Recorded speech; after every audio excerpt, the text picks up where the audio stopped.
the World Mental Day.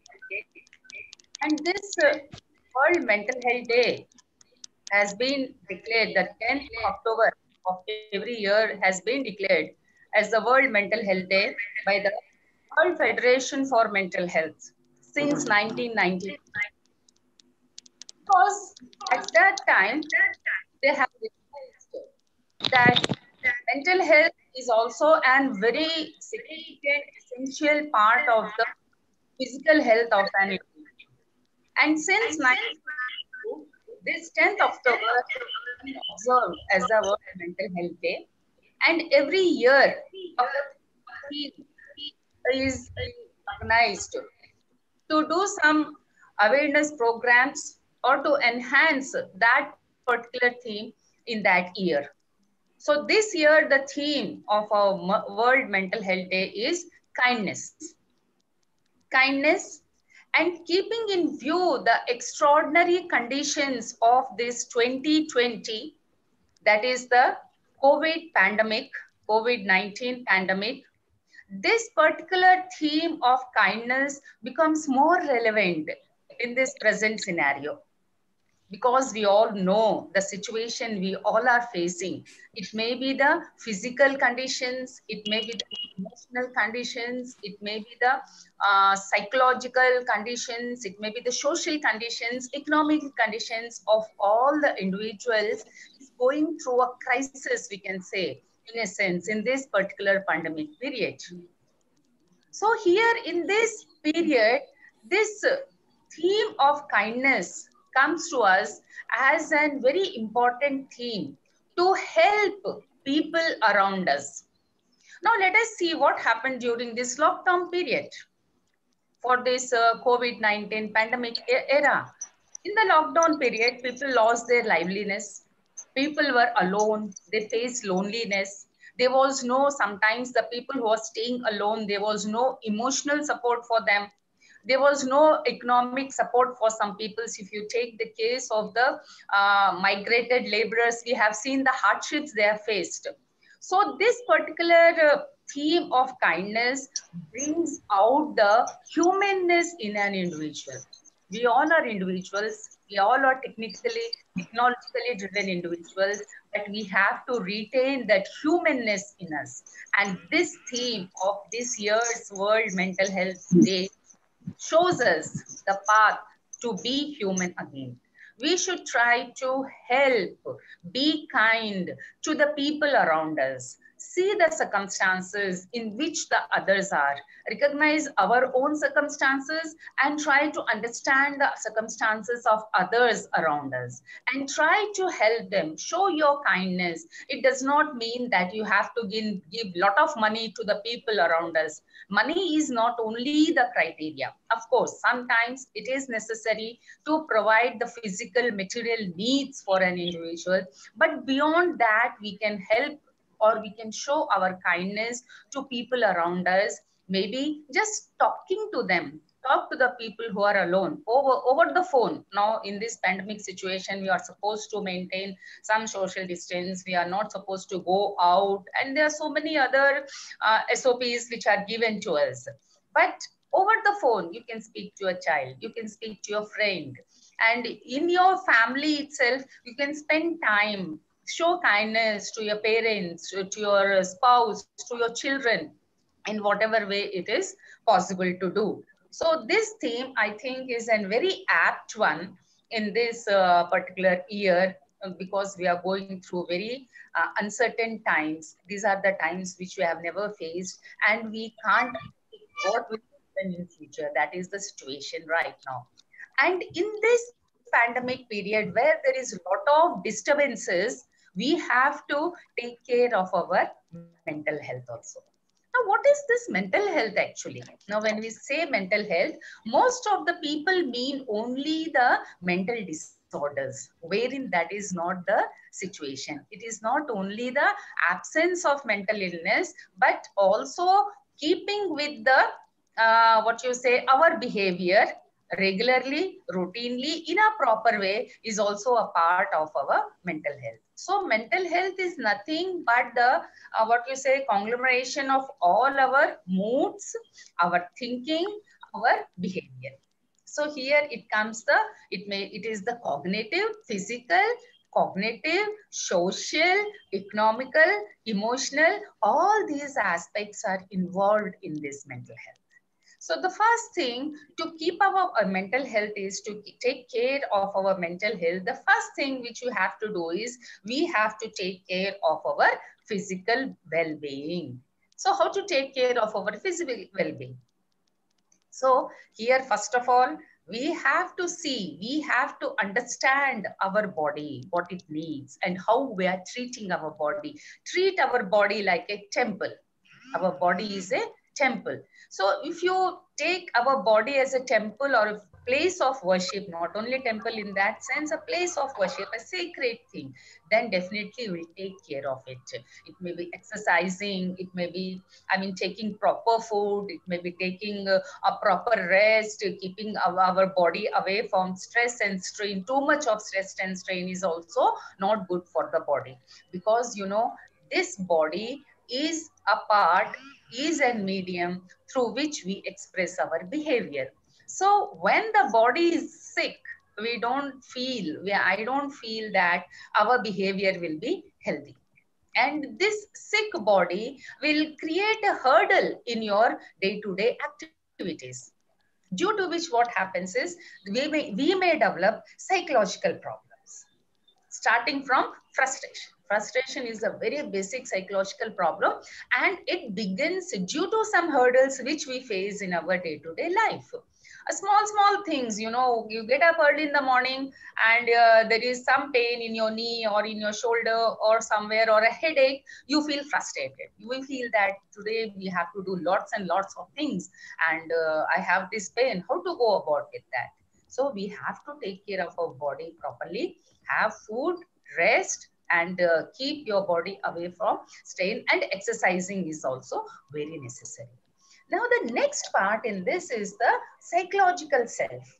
And in this psychological self, you know, I would like to take one important aspect, because the time is very limited. So let me, restrict myself to the main, the important components.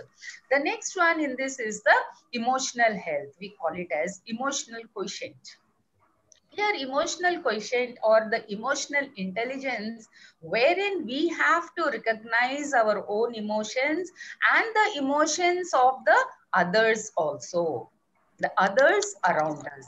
It may not be only about the significant people in our surroundings, but the insignificant people also in our surroundings, because we all are social beings and we all live in a society, and it is not necessary that each and every person may be important to us.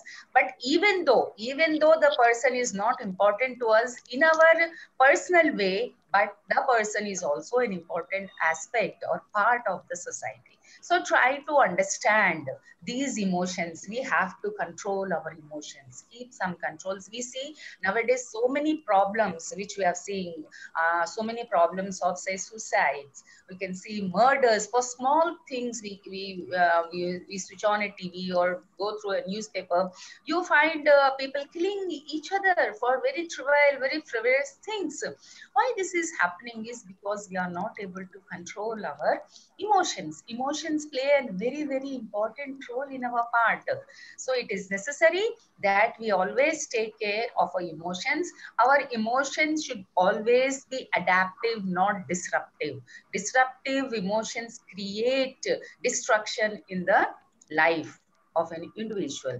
So when this emotional stability or the emotional intelligence is managed properly, if with the individual, half of the emotional or the mental health problems are solved of the individual. The next one, and this next second very important important component of this mental health is the social quotient, that is the social intelligence. And nowadays, as we say, the globe is a village. We all are living in a global village. We all are connected with each other.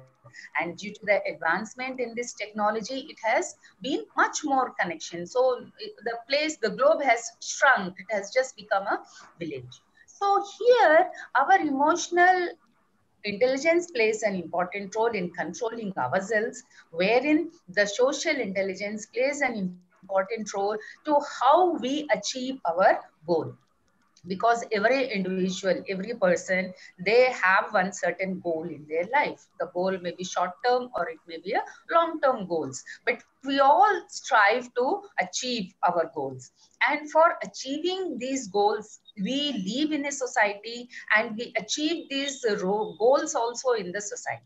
So it is necessary for us that we have to understand the society around us, the social norms, what are the social hurdles, which we'll be facing, and how to overcome those social hurdles. It may be the person perception, it may be about the self-confidence. So all these things, they play a very important role in our mental health.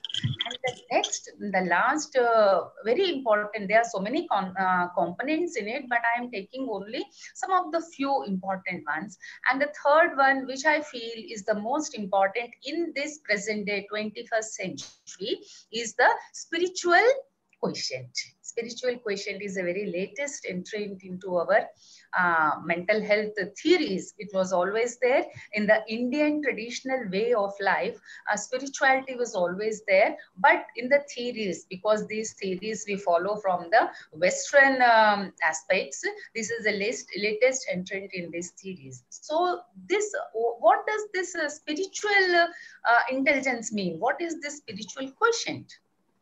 This spiritual quotient helps us to understand that we are a tiny peck in this vast universe. This shows that we should always not swell our ego, because so many problems, physical or psychological problems, are faced due to the egos, where there is a clash of egos. And this spiritual quotient tells us that you should never bother bolster or boost your ego, because here this shows that there is something. It is not only about ourselves. There is something beyond ourselves which is controlling us. It may be anything. It may be one power.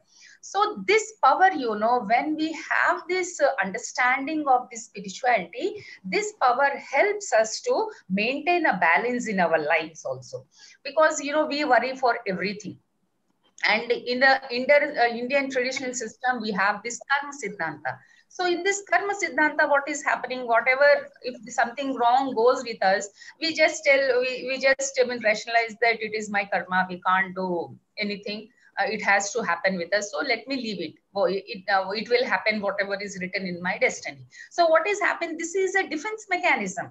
This defense mechanism is helping the individual to cope with that particular situation. So this karma siddhanta for us, for Indians, it was very good to maintain a very good mental health. Because, in the olden days, in the days of our grandfathers, great grandfathers, we never faced any mental health problems as such. But today, every other person is having some sort of mental health issue.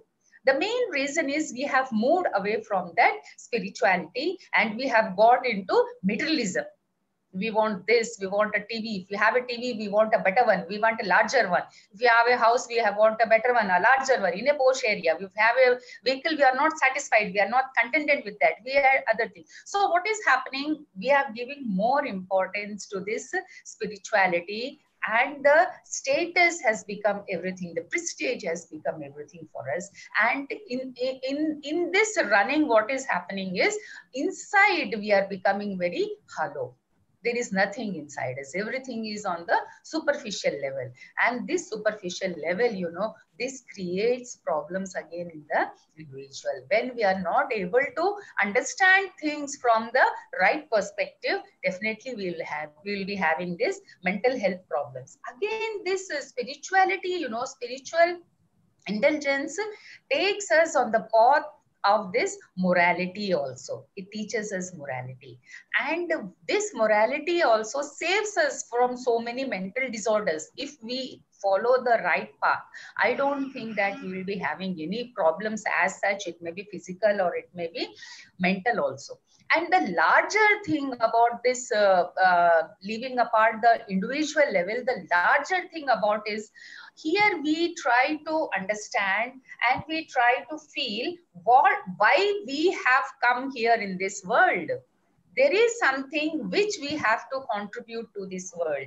There is something which we have to give to the society. So what is that? What can I do? So again, coming to the theme of this year's World Mental Health Day, that is the kindness. So again, spirituality teaches us this kindness towards all living beings so that, you know, we can take care of them, and in return the whole nature takes care of us. We have seen in this pandemic situation during the lockdown, when we all were sitting inside, nature was repairing itself. So it was preparing itself to dedicate itself to us again. So here we have to understand, we have to realize that these are some of the things where we have to raise above ourselves and think about the community, the society as a whole. What can I contribute? And when this thing comes into your mind, then all the other things, egoistic behavior, everything goes away, because we know that there is something beyond our five senses, because these five senses create materialism. And when we think beyond these five senses, we raise to another plane. And according to Maslow, it was called as self-actualization. And this spiritual quotient helps us attaining in that self-actualization. So these are some of the things. And in a nutshell, if I tell you, if you follow our traditional way of life, the Indian life, definitely, I don't think that we may be facing any mental health problems or any physical health problems also, because the traditional food, the traditional way of life, all this is packed in such a way that we can never face any problems. So on this World Mental Health Day, I feel that this was a very great opportunity given to me by the Vijay Bhava Trust, and I thank and congratulate Rajshekhar Garu for creating such a wonderful program wherein he has, invited so many people to speak on this occasion. And I personally thank him for inviting me. Thank you, everybody.